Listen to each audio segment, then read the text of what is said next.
Sandy Says Read, and welcome to the channel. Today we are going to do a Booktube tag, and this one is an original Booktube tag.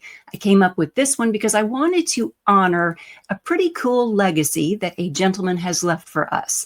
This is the Dan Pelzer List Booktube tag. Before we dive in, I want to let you guys know that I will put timestamps in the drop-down box below for you all because I'm dividing this into two parts.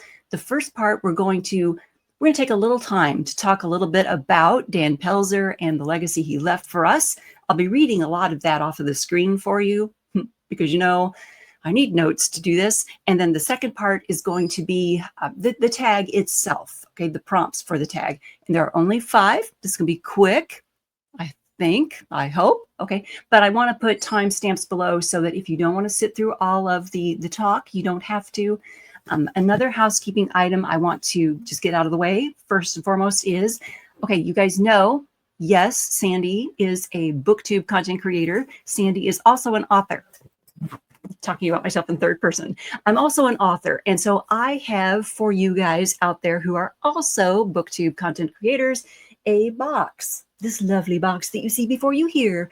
I have put together a box of my first book in the Choices trilogy with some other goodies that are safe to unbox on camera. And I have it available for people who will reach out to me and ask for it. And I can send it to you.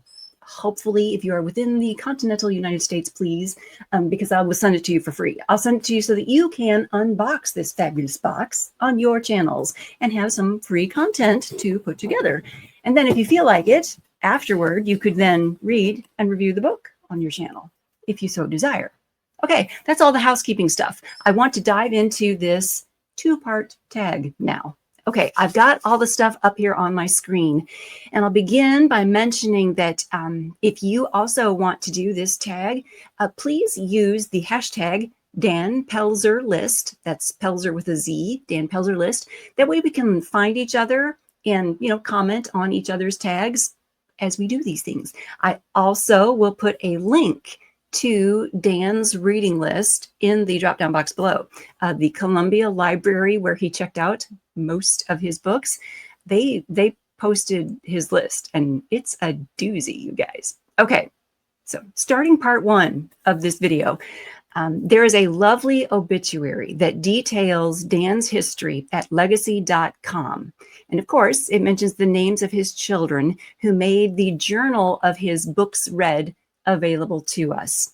That's right, Dan Pelzer is no longer with us. He passed away at the age of 92 on July 1st, and he left for us a huge reading list. You guys, he read over 3,500 books during his lifetime, and he kept a journal of each one of the books that he read. He wrote down the title and the author, and for most of them, he wrote down the date that he finished reading the book. So we have this huge storehouse of titles of books that he read. Okay, now the obituary mentions the children who made this list available to us. I'm going to read you this paragraph. Okay, this is from legacy.com. Dan Pelzer, 92, passed away peacefully on July 1st, 2025 in Columbus. Dan was born March 19th, 1933, to John and Geneva Pelzer in Detroit. He was deeply devoted to his wife of 52 years, Mary Lou Pelzer, who passed away in 2024, and the couple's children and spouses, Marcy Pelzer and James LeDuc, and John and Amy Pelzer. The obituary also has a paragraph about Dan's his reading. Obviously, it was a huge part of his life. Okay, and that reads, Dan's love of reading and libraries blossomed in 1962 while he served as a Peace Corps volunteer in Nepal. After discovering a library of about 150 paperbacks, he started documenting every book he read. Over the next 6 decades, he read more than 3,500 books, his reading tastes tracking closely with his unpretentious nature. While Dan conquered all the classics and read every volume to the end, he much preferred John Grisham to James Joyce, calling Ulysses pure torture. All right, the handwritten list from Dan is a journal of 109 pages. The typed list is a spreadsheet that sources say is 98 pages, but on my computer, it's 95. I wanted to be clear. So it's basically, it's about 98 pages of spreadsheet that you can go through. And let's see, it's available from Columbus Library. And I will, as I mentioned, I'll put that link in the drop-down box below. But if you review it closely, you can see Dan's life all over it, influencing what he chose to read and most likely being influenced by it. And it's kind of in sections. Okay, the first part is in alphabetical order with books that don't have a specific date on which they were read. They just read like pre-1966. Then comes a section of January 1966 through December 30th, 2023. And those all have specific dates on them. So they're not in alphabetical order, they're in date read by order, obviously. And then at the very end of that list, roughly 2.5 pages of 2024 through the end, they're in alphabetical order again with no dates on them. All right, and I want to mention, I didn't know Dan Pelzer. I didn't know him. I learned of this. I learned of this list. I learned of him. I learned of this legacy that he's left behind through a YouTube short that someone from the Columbia Library had put up online. Okay, but I've got on here, but he was a fellow human and a fellow reader, and we should celebrate his life and the reading legacy he left for us. It's something lovely to reflect on, and I think it would do us well to reflect on it. It would do us well to remember one another and our shared experiences. Okay, so let's dive into part 2 now and go with our 5 prompts for our tag. Prompt 1, here's to our joy. Tell us about a book you've read more than once and why you reread it. I noticed a few titles repeated on Dan's list, and that made me smile. It made me smile to see he was rereading some of the books. And I don't know if that's because he wanted to reread and revisit them, or if he was relearning some of the stuff that was in there. Quite a lot of the books on his list were nonfiction, right? And so I just kind of wondered, okay, was he revisiting a topic that he wanted to like relearn the information or cram it back into his brain, right? I wondered as I was reading through it. So I've chosen Shirley by Charlotte Bronte. I am currently rereading this one. And the why behind that is because I want to, and also because I was reminded of some of the aspects of Shirley in some books that I was reading here for this channel just recently. I was reading Mr. Rochester by Sarah Shoemaker, and there were references to the Luddites and the Luddite uprisings and whatnot. And it reminded me of Shirley. And I thought, you know what? I would like to reread that. So I'm in the process of doing that. For prompt number 2, here's to our history. Tell us about a history-related book you want to read or have read. Now, this can be a historical figure's memoir or biography, or a book about a historical event, etc. I noticed that a lot of the books on Dan's list were about history. He had a lot of memoirs that he read. Well, memoirs, maybe I shouldn't call them memoirs. I should probably call them biographies. He had a lot of biographies on his list that he read. He did a lot of nonfiction reading on that list. Okay, so I have picked up off my shelf Our Country, Past and Present. This is an old textbook. You guys, this is an old history book. Now, I'm sure there's a glare, so let me wave it just a little bit. Now, back in 2020, I started reading this one. I was reading it on my Facebook page. Yeah, I was doing Facebook Lives. Don't have a Facebook page anymore because that was a little bit much for my mental health. Anyway, I was reading from this in Facebook Lives during 2020 when we were locked down for a month here in Florida, right? And I think I became disenchanted because no one was listening. No one was watching Facebook live streams of someone reading from a history book, okay? And I think I became disenchanted with it, and so I quit, which is kind of a shame because then I quit reading the book. All right, so I would like to go back to it and read this. I mean, yeah, it's a history book, so maybe for me, it's not exactly the most exciting thing in the world. I don't get too excited about that. You guys know I like fantasy and science fiction stuff, right? So this is a little bit dry to me, but it's good, right? I should go back and reread this. I should, but reread the start and read the rest. Okay. So what I was doing was I was reading from the front to I was just reading through the chapters. That's what I wanted to do. So I started with Chapter 1, Introduction, a famous air trip across our country. And this was the story of someone who got into a plane and was flying the plane across our country way back in the early days when we did not have big major cities with lots of lights. So this person didn't have a lot of landmarks to go by at nighttime. It was very interesting, okay?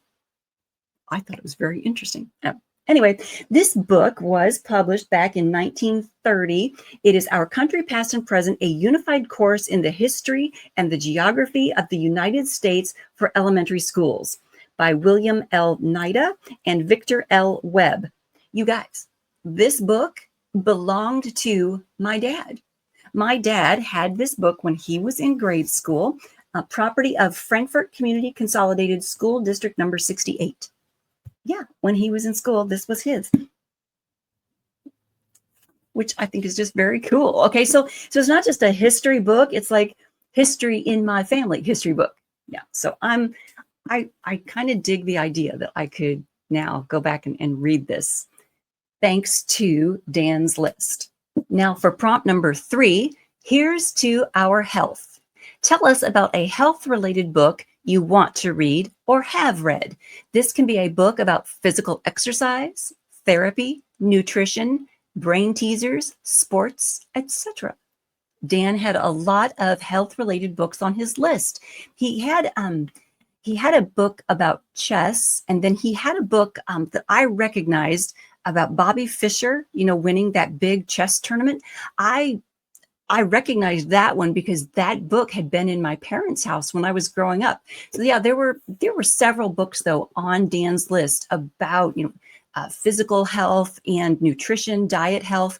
I was intrigued by that. So the book that I picked up off of my shelf has just recently arrived. This is Cognitive Behavioral Therapy Made Simple: 10 Strategies for Managing Anxiety, Depression, Anger, Panic, and Worry. It's by Seth J. Gillihan, PhD. It was published in 2018, and there are some derivative works that he has made since then or off of this one. There are some other works that I think there's like 7 Habits. There's like Cognitive Behavioral Therapy with 7 Habits. There are other books off of this one. That makes sense.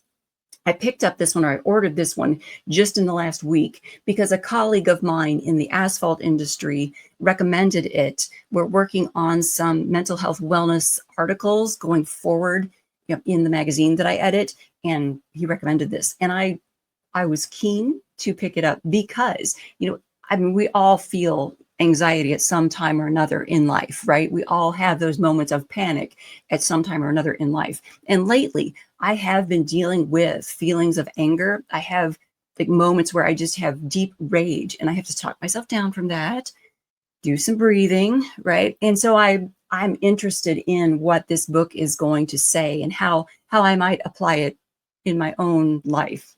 Next up is prompt 4. Here's to our philosophy.